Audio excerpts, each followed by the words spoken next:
स्वागत है आप सभी का एक बार फिर से इस लाइव स्ट्रीम में।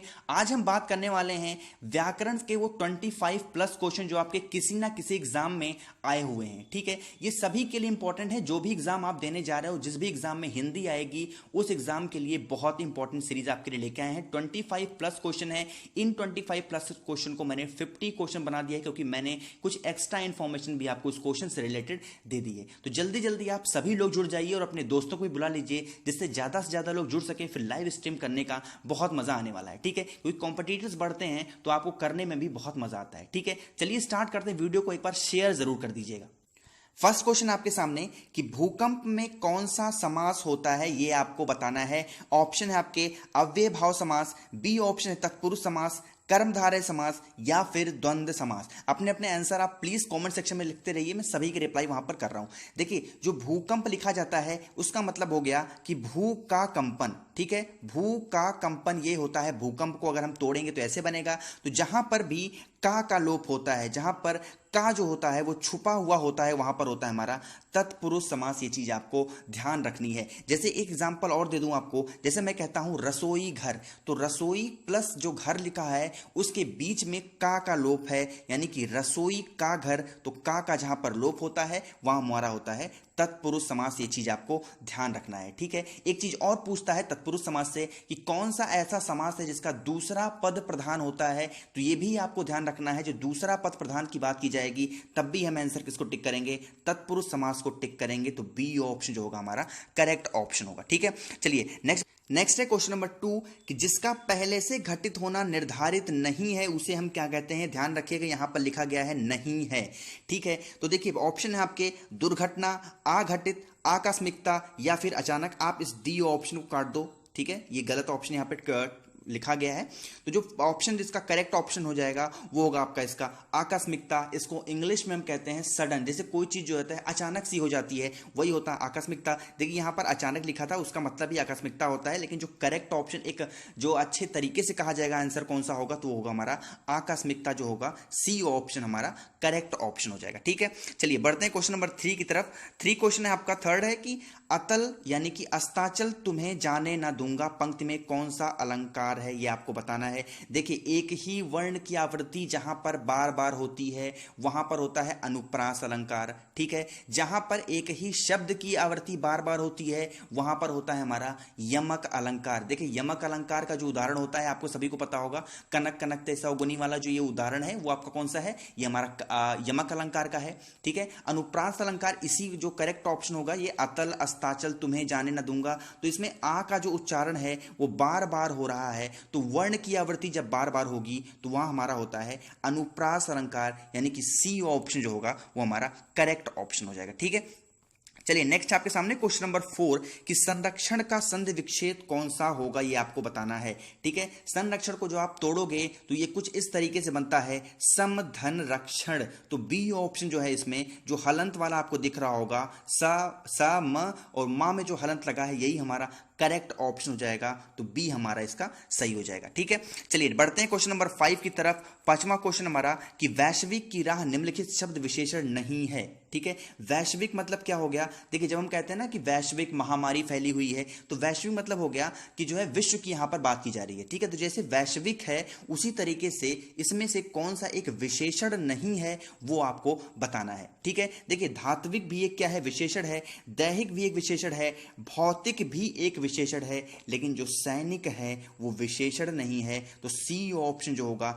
वो हमारा करेक्ट ऑप्शन हो जाएगा। सैनिक हमारा क्या है, सैनिक होते हैं विशेष से होते हैं सैनिक। ठीक है, ये विशेषण नहीं विशेष से होते हैं सैनिक। तो सी ऑप्शन जो होगा वो आपका इसका करेक्ट ऑप्शन हो जाएगा। ठीक, बढ़ते हैं क्वेश्चन नंबर 6 की तरफ कि विवाद का विलोम शब्द क्या होगा। ठीक है, ये आपको बताना है। विवाद मतलब क्या होता है, जैसे लड़ाई झगड़े की यहां पर बात जहां पर की जाती है वहां पर हम बोलते हैं विवाद हो गया। तो विवाद यहां पर पूछ रहा है कि इसका जो है विलोम शब्द क्या होगा। ऑप्शन है आपके संवाद, वाद, प्रतिवाद या फिर निर्विवाद। ठीक है, जो करेक्ट ऑप्शन होगा, विवाद का जो विलोम होता है वो होता है हमारा निर्विवाद। तो डी ऑप्शन जो होगा वो इसका करेक्ट ऑप्शन हो जाएगा। ठीक है, चलिए बढ़ते हैं क्वेश्चन नंबर 7 की तरफ। 7 है कि निम्नलिखित में से कौन सा तद्भव शब्द है। ठीक है, एक चीज आपको ध्यान रखना है, तत्सम और तद्भव, जो शब्द संस्कृत से आए हुए हैं उनको हूबहू हम हिंदी में इस्तेमाल करते हैं, वो होते हैं तत्सम शब्द।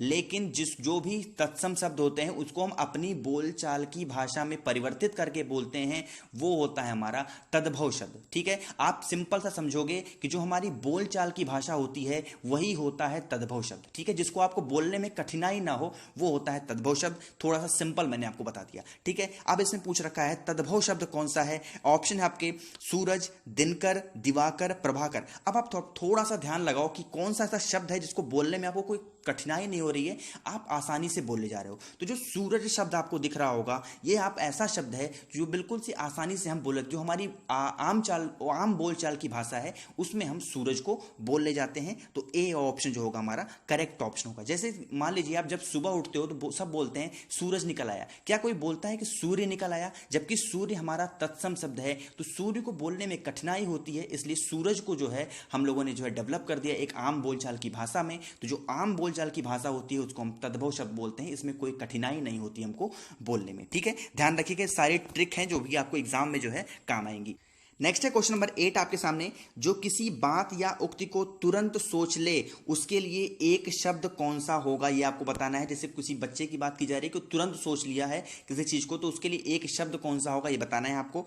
ऑप्शन है कुशाग्र बुद्धि, बी ऑप्शन है प्रत्युपमति बुद्धि, सी ऑप्शन है बुद्धिमान, या फिर डी ऑप्शन है प्रतिभाशाली। ठीक है, तो देखिए जो करेक्ट ऑप्शन होगा, जैसे जो वही बच्चा तुरंत सोच लेता है उसको हम बोलते हैं प्रत्युपमति बुद्धि। तो बी ऑप्शन जो होगा आपका इसका करेक्ट ऑप्शन होगा। देखिए इस क्वेश्चन में आपको समझने की जरूरत नहीं है, मैं भी इसमें कंफ्यूज हो गया था, लेकिन जो यूपी ट्रिपल एससी या फिर सीटेट की तरफ से जो भी जो है आंसर की आई थी उसमें बी ऑप्शन ही करेक्ट था, तो मैंने आपको बी ऑप्शन ही बता दिया। इस क्वेश्चन को भी मैं समझ नहीं पाया कि इसका मतलब क्या होगा जो बी ऑप्शन है। अगर आपको पता होगा इसका मतलब क्या है तो मुझे कमेंट सेक्शन में जरूर बता दीजिएगा। ठीक है, चलिए बढ़ते हैं क्वेश्चन नंबर 9 की तरफ। 9 क्वेश्चन है, बहुत ही प्यारा क्वेश्चन है कि टा वर्ण किस प्रकार का व्यंजन है ये आपको बताना है। ठीक है, देखिए जो यहां पर पहला ऑप्शन है कंठव्य, बी ऑप्शन है तालव्य, सी ऑप्शन है मूर्धन्य, या फिर डी ऑप्शन है दंत। देखिए जो कंठ होता है वो हम कंठ से हमारे जो आवाज निकलती है जैसे का, ठीक है, जो का वाला रो होता है वो कंठव्य में होता है। तालव्य में कौन सा होता है, जो चा वाला होता है वो कौन सा होता है, तालव्य होता है। मूर्धन्य में कौन सा होता है, देखिए मूर्धन्य में ही टा वाला होता है। तो इसमें पूछा था कि मूर्धन्य पूछा था इसमें टा वर्ड किस व्यंजन में आता है, तो हमारा कौन सा होता है, सी ऑप्शन है मूर्धन्य इसका जो है वो करेक्ट ऑप्शन हो जाएगा, सी इसका करेक्ट ऑप्शन होगा। ठीक है, चलिए बढ़ते हैं क्वेश्चन नंबर 10 की तरफ। मैं बहुत जल्दी जल्दी चल रहा हूं क्योंकि मैं आप सभी का टाइम बिल्कुल वेस्ट नहीं करना चाहता, ये कहने में कि जो है आप ऑप्शन पढ़ूं 10 बार, बिल्कुल ऐसा नहीं करूंगा मैं, बिल्कुल आप लोगों का टाइम बिल्कुल वेस्ट नहीं करूंगा।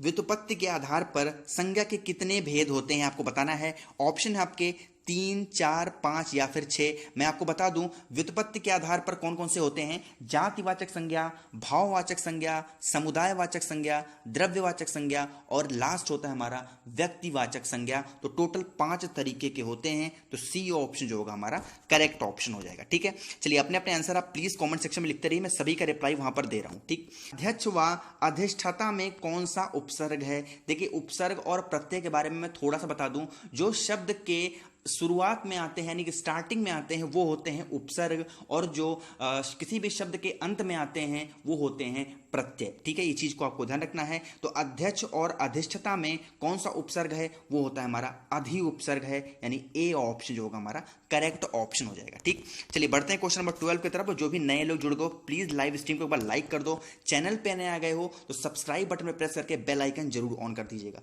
ठीक है, क्वेश्चन नंबर 12 आपके सामने कि हिंदी में जासूसी उपन्यास के प्रसिद्ध लेखक रहे हैं। कौन से ऐसे हैं जो जासूसी उपन्यास लिखते थे और उसके प्रसिद्ध लेखक हैं, ये पूछ रहा है। ऑप्शन है आपके देवकी नंदन खत्री, बी ऑप्शन है गोपाल राम गहमरी, सी ऑप्शन है जीपी श्रीवास्तव, या फिर डी ऑप्शन है सुदर्शन। ठीक है, तो जो करेक्ट ऑप्शन होगा 12 का वो हो जाएगा आपका गोपाल राम गहमरी। तो बी ऑप्शन जो होगा हमारा करेक्ट ऑप्शन हो जाएगा। देखिए पहला ऑप्शन जो आपके सामने लिखा गया है देवकी नंदन खत्री का, देखिए एक बहुत ही प्यारा जो है सीरियल आपके सामने दूरदर्शन पे आता था चंद्रकांता के नाम से। ठीक है, उनकी एक नॉवल भी आती थी, उनका एक उपन्यास भी आता था, वो था चंद्रकांता उपन्यास। उसके लेखक कौन थे, बहुत बार पूछा हुआ क्वेश्चन है। तो उसके लेखक थे देवकी नंदन खत्री। तो ए ऑप्शन जो होगा, अगर उस तरह पूछा गया होता कि जो है चंद्रकांता के जो है उपन्यास के लेखक कौन है, तो आप बताते देवकी नंदन खत्री जो होगा हमारा करेक्ट ऑप्शन होता। लेकिन यहां पर पूछा है जासूसी उपन्यास के, तो जो बी ऑप्शन हमारा गोपाल राम गहमरी इसका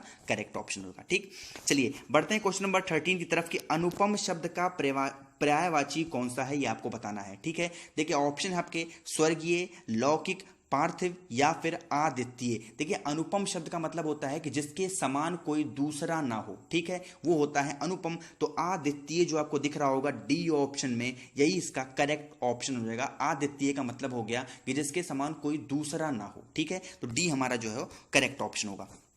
नेक्स्ट बढ़ते हैं क्वेश्चन नंबर 14 की तरफ कि ऊधो मोही ब्रज बिसरत नाही।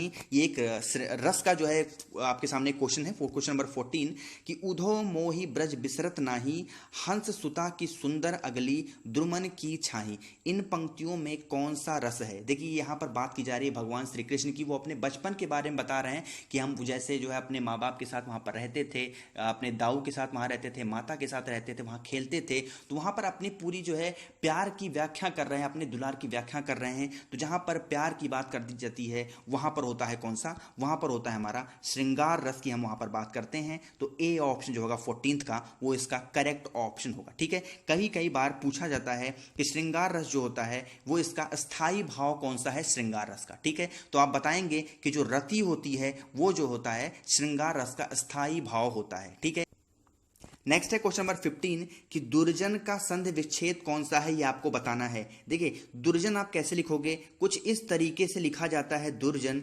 दु धन जन लिखा जाता है दुर्जन को। तो दु धन जन किस में लिखा गया है ये आप बताएंगे। तो बी ऑप्शन आपको दिख रहा होगा, कुछ इस तरीके से लिखा गया है। तो दुर्जन का संधि विच्छेद जो बी ऑप्शन है वही हमारा करेक्ट ऑप्शन हो जाएगा। ठीक है, प्लीज आप अपने अपने आंसर कमेंट सेक्शन में लिखते रहिए, मैं सभी के रिप्लाई वहां पर दे रहा हूं। मैं नाम बोल करके किसी को जो है अगर किसी का नाम छूट जाता है तो वो आदमी थोड़ा सा जो है अनकंफर्टेबल फील होता है कि सर हम पे ध्यान नहीं दे रहे हैं। तो मैं नाम किसी को नहीं बोल रहा हूं, बट मैं कमेंट सेक्शन में सभी की रिप्लाई वहां पर दे रहा हूं। आप लोग प्लीज अपने अपने आंसर वहां पर लिखते रहिए। बढ़ते हैं क्वेश्चन नंबर 16 की तरफ, और 16 क्वेश्चन आपके सामने, कार्य के आरंभ में ही विघ्न पड़ना किस मुहावरे का अर्थ है। ठीक है, ऑप्शन आपके सिर मारना, सिर पर सेहरा बंधा होना, सिर मुड़ाते ही ओले पड़ना, या फिर डी ऑप्शन है सिर पर शैतान सवार होना। ठीक है, जो करेक्ट ऑप्शन होगा कार्य के आरंभ में ही विघ्न पड़ना, ये मुहावरे का अर्थ होता है सिर मुड़ाते ही ओले पड़ना। तो सी ऑप्शन जो होगा वो इसका करेक्ट ऑप्शन हो जाएगा। ठीक है, जो भी चीज आपको लगता हो कि इंपॉर्टेंट है आपके लिए और आपको नहीं आता वो चीज आप चाहो तो नोट कर लो, या फिर आप स्क्रीनशॉट भी ले सकते हो। ठीक है, चलिए बढ़ते हैं क्वेश्चन नंबर 17 की तरफ। और 17 बढ़ने से पहले मैं आपको बता दूं, अगर जो भी नए लोग जुड़ गए हो चैनल पे, प्लीज सब्सक्राइब बटन पे प्रेस कर लीजिएगा, और वहीं बगल में ही एक बेल आइकन होगा उसको भी जरूर ऑन कर दीजिएगा। मेरी सारी वीडियो की नोटिफिकेशन आपको तभी मिलेगी। आप बेल आइकन ऑन नहीं करोगे तो नोटिफिकेशन आपके चैनल आपको जो है नहीं मिल पाया करेगी। ठीक है, चलिए बढ़ते हैं क्वेश्चन नंबर 17 की तरफ। नेक्स्ट है क्वेश्चन नंबर 17 कि वह श्रेष्ठ उपासक है, इस वाक्य में विशेष है। यहां पर विशेष लिखा गया है जबकि यहां पर होगा विशेष। ठीक है, कुछ इस तरीके से विशेष लिखा जाता है। ठीक है, आपको थोड़ा सा यहां पर मिसप्रिंट हो गया है, कुछ इस तरीके से विशेष लिखा जाता है। तो इसमें पूछ रहा है वह श्रेष्ठ उपासक है, इस वाक्य में विशेष कौन सा है। एक ट्रिक आपको बता दे रहा हूं, कभी जिंदगी में आप नहीं भूलोगे। आप हमेशा कोई आपसे पूछे कि विशेष, आप इस शब्द में बता दो क्या है, आप ध्यान रखना संज्ञा ही विशेष है। ठीक है, आप अपने दिमाग में बिठा लो, कहीं पर भी पूरे यूट्यूब पर यह शब्द आपको कहीं सुनने को नहीं मिलेगा कि ये मैं जो आपको ट्रिक बता रहा हूं। आप ध्यान रखिएगा, संज्ञा ही विशेष्य है, इसको आप ध्यान रखिएगा। कभी भी कोई क्वेश्चन विशेषण विशेष्य से नहीं गलत करोगे। ठीक है, अब इसमें पूछ रहा है विशेष्य कौन सा है, तो देखिए वह जो हो गया वो तो आपको पता होगा सर्वनाम लिखा गया है। ठीक है, क्योंकि ये संज्ञा की जगह पर इस्तेमाल हुआ है। श्रेष्ठ क्या होगा, ये तो हमारा विशेषण हो गया। ठीक है, लेकिन जो उपासक है वो एक तरीके का संज्ञा है, और मैंने अभी आपको बताया एक ट्रिक कि संज्ञा ही विशेष्य होता है। तो उपासक हमारा क्या है, एक विशेष्य होता है। तो सी ऑप्शन जो होगा हमारा वो इसका करेक्ट ऑप्शन हो जाएगा। ठीक, चलिए बढ़ते हैं क्वेश्चन नंबर 18 की तरफ कि पंडित प्रताप नारायण मिश्र द्वारा संपादित पत्र का क्या नाम है। बहुत इंपॉर्टेंट क्वेश्चन है, कई बार क्वेश्चन रिपीट भी होता है, ठीक है। तो जो पंडित प्रताप नारायण मिश्र द्वारा संपादित पत्र है उसका नाम आपको बताना है। ऑप्शन पढ़ता हूं, हिंदी प्रदीप, ब्राह्मण, सी ऑप्शन आपके सामने आनंद कादम्बिनी, या फिर डी ऑप्शन है सरस्वती, ठीक है। तो इनके द्वारा संपादित पत्र का नाम है ब्राह्मण, ठीक है। चीज आपको ध्यान रखना है। तो बी ऑप्शन जो होगा वो इसका करेक्ट ऑप्शन हो जाएगा, ठीक। चलिए बढ़ते हैं क्वेश्चन नंबर 19 की तरफ। हिंदी का प्रथम नाटक कौन सा है ये आपको बताना है, ठीक है। बहुत इंपॉर्टेंट क्वेश्चन ये भी है। ऑप्शन है सती प्रताप, बी ऑप्शन है अजात शत्रु, सी ऑप्शन है स्कंदगुप्त, या फिर डी ऑप्शन है नहुस, ठीक है। तो जो हिंदी का प्रथम नाटक था वो था आपका नहुस। तो डी ऑप्शन जो होगा आपका करेक्ट ऑप्शन हो जाएगा, ठीक। बढ़ते हैं क्वेश्चन नंबर 20 की तरफ कि निम्नलिखित में से हिंदी के किस साहित्यकार को ज्ञानपीठ पुरस्कार मिला है। बहुत इंपॉर्टेंट क्वेश्चन, 100% आने के चांसेस हैं आपके, ठीक है। देखिए ऑप्शन है आपके हजारी प्रसाद द्विवेदी, बी ऑप्शन है मुंशी प्रेमचंद, सी ऑप्शन है सुमित्रानंदन पंत, डी ऑप्शन है भारतेंदु हरिश्चंद्र, ठीक है। तो ज्ञानपीठ पुरस्कार से सम्मानित किया गया था किसको, सुमित्रानंदन पंत जी को। और किस कविता के लिए इनको मिला था, चितंबरा के लिए इनको मिला गया था, ठीक है। तो सी ऑप्शन जो होगा आपका इसका करेक्ट ऑप्शन होगा। ये भी चीज आपको ध्यान रखना है कि चितंबरा के लिए इनको ज्ञानपीठ पुरस्कार से सम्मानित किया गया था। ये चीज आपको बिल्कुल नोट करके रख लेना है, ठीक। बढ़ते हैं क्वेश्चन नंबर 21 की तरफ कि हमें सफलता मिलने तक प्रयास करना चाहिए। इस वाक्य में तक है, ठीक है। यहां पर जो आपको तक दिख रहा होगा यही पूछ रहा है कि तक का क्या है, क्या मतलब है यहां पर। ऑप्शन आपके समुच्चय बोधक, देखिए समुच्चय बोधक तो हो नहीं सकता, बी ऑप्शन है क्रिया विशेषण, सी ऑप्शन है संबंध बोधक, या फिर डी ऑप्शन है विस्मयादि बोधक। देखिए विस्मयादि बोधक क्या होता है, जहां पर कोई बात कीजिए, ओह तुमने ये कर दिया, जहां पर इस तरीके का सिंबल लगता है वहां होता है हमारा विस्मयादि बोधक। जहां पर कोई चीज सोचने पर मजबूर हो जाए आदमी, थोड़ा सा अचंभित महसूस करता हो, वहां होता है विस्मयादि बोधक। लेकिन यहां पर एक संबंध बताया जा रहा है, ठीक है। हाँ देखिए यहां पर हमें सफलता मिलने प्रयास करना चाहिए, लेकिन ये जो तक जुड़ गया ये इन दोनों के बीच में एक संबंध स्थापित कर रहा है। तो जो तक का इस्तेमाल होगा वो संबंध बोधक के तौर पे होगा अव्यय में। तो सी ऑप्शन जो होगा वो इसका करेक्ट ऑप्शन हो जाएगा, ठीक। नेक्स्ट है क्वेश्चन नंबर 22 कि विराम चिन्ह का नाम है। देखिए कुछ ये वाला विराम चिन्ह दिया गया है, यही पूछ रहा है ये कौन सा विराम चिन्ह है। तो आपको बता दूं कि इस तरीके अगर आपको कहीं विराम चिन्ह दिख जाता है तो ये होता है आपका अर्ध विराम। तो ए ऑप्शन जो होगा आपका करेक्ट ऑप्शन हो जाएगा, ठीक है। देखिए अब एक क्वेश्चन और बनता है विराम चिन्ह से, आपको बता दूं कि टोटल विराम चिन्ह किसने है और इसको किसने दिया था। तो देखिए टोटल है 20 विराम चिन्ह, यानी कि 20 विराम चिन्ह टोटल है, और इनको दिया था कामता प्रसाद जी ने, ठीक है। तो जो ए ऑप्शन होगा इसका 22 का वो इसका करेक्ट ऑप्शन हो जाएगा, ठीक। बढ़ते हैं क्वेश्चन नंबर नेक्स्ट है क्वेश्चन नंबर 23 आपके सामने कि युवराज ने एक ओवर में 6 छक्के लगाए। इस वाक्य में उद्देश्य आपको बताना है। ध्यान रखिएगा जो कर्ता होता है वही उद्देश्य होता है। जैसे मैं कह दूं आपसे कि राम बाजार जाता है, इसमें उद्देश्य क्या होगा। तो देखिए जानने का काम कौन कर रहा है, वो कर रहा है राम, यानी जो कर्ता होता है वही उद्देश्य होता है। इस क्वेश्चन में पूछ रहा है युवराज ने एक ओवर में 6 छक्के लगाए, तो कर कौन रहा है, छक्के मार कौन रहा है, वो है युवराज, यानी उद्देश्य कौन होगा, युवराज होगा। तो सी ऑप्शन जो होगा आपका इसका करेक्ट ऑप्शन हो जाएगा, ठीक है। सारी चीजें ध्यान रखिएगा। जो भी नए लोग जुड़ गए प्लीज लाइव स्ट्रीम को लाइक कर दीजिए, चैनल पे नए आ गए हैं सब्सक्राइब बटन पर प्रेस करके बेल आइकन जरूर ऑन करिएगा। क्वेश्चन नंबर 24 है आपके सामने, भाववाचक संज्ञा के अंतर्गत आते हैं। देखिए भाववाचक संज्ञा एक नाम से ही पता चल रहा है कि कोई भाव वहां पर बात की जा रही है, ठीक है। पशु पक्षी आदि ये कोई भाव नहीं है। सी ऑप्शन है दिशाएं, ये भी कोई भाव नहीं है। आभूषण ये भी कोई भाव नहीं है। आभूषण को भी आप देख सकते हो, वो चीज जो हम देख नहीं सकते सिर्फ फील कर सकते हैं वही होती है भाववाचक संज्ञा। तो जो किसी के गुण और दोष को क्या हम कोई भी देख पाते हैं कि एक पर्टिकुलर कोई चीज देख सकते हैं। जैसे मान लीजिए मैंने कहा कि वह बहुत ईमानदार है, तो क्या ईमानदारी को आप देख पाओगे, नहीं देख पाओगे। तो यही होता है, उसके अंदर एक गुण है, ईमानदारी का एक गुण है। तो गुण और दोष जो होता है वो कभी आप देख नहीं सकते। जो चीज हम देख नहीं सकते और वो चीज भाव में आती है वही हमारी होती है भाववाचक संज्ञा। ये चीज भी आपको ध्यान रखना है। तो बी ऑप्शन जो होगा हमारा इसका करेक्ट ऑप्शन हो जाएगा, ठीक। नेक्स्ट है क्वेश्चन नंबर 25 और इस सीरीज का लास्ट क्वेश्चन है ये कि किन ध्वनियों को अनुस्वार कहा जाता है। ये चीज आपको ध्यान रखना है, बहुत इंपॉर्टेंट क्वेश्चन है। ऑप्शन है स्वर के बाद में आने वाली नासिक ध्वनियां। पहला ऑप्शन हमें मिल गया, यही इसका करेक्ट ऑप्शन हो जाएगा। जो स्वर के बाद आने वाली नासिक ध्वनियां होती हैं यही होता है अनुस्वार, ठीक है। ये चीज आपको ध्यान रखना है। तो ए ऑप्शन जो होगा वो इसका करेक्ट ऑप्शन हो जाएगा। ठीक, इसलिए हमने पूरे 25 क्वेश्चन की सीरीज कर ली। आई होप कि वीडियो आपको पसंद आई होगी। प्लीज अगर वीडियो आपको पसंद आती है वीडियो को लाइक कर दिया करो। चैनल पर नए आ गए हो, वीडियो को पहली बार देख रहे हो तो सब्सक्राइब बटन प्रेस करके बेल आइकन जरूर ऑन कर दीजिएगा। Thank you so much for watching this video. Keep smiling, stay home, stay safe.